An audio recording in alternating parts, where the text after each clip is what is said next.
Welcome to the Tech Egg. Don't get scrambled. Enjoy the video. You begin by removing things that will confuse sensors: chairs, rugs, loose cables.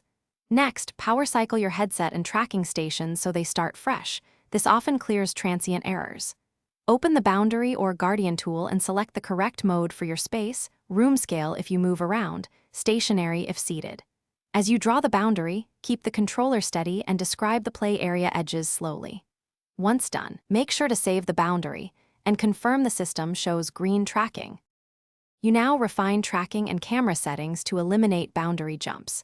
Adjust each sensor or base station so it faces the play area at about head height and tilts slightly down. This improves line of sight and reduces occlusion. Rerun the calibration routine and watch marker alignment. Inconsistent markers mean occlusion or interference. If you see jitter, remove reflective objects or add simple contrast markers on walls. Once done, make sure to test movement across all edges, slowly, to verify stable tracking, and repeat calibration if needed. You finish by validating the full experience. Walk, turn, crouch, and cross every edge while watching for boundary drift or false warnings.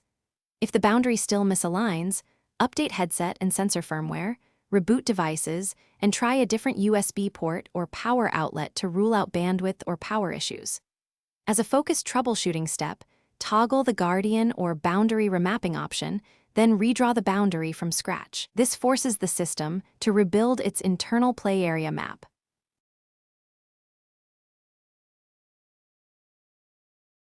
Thanks for watching. Consider subscribing if I helped unscramble your problems.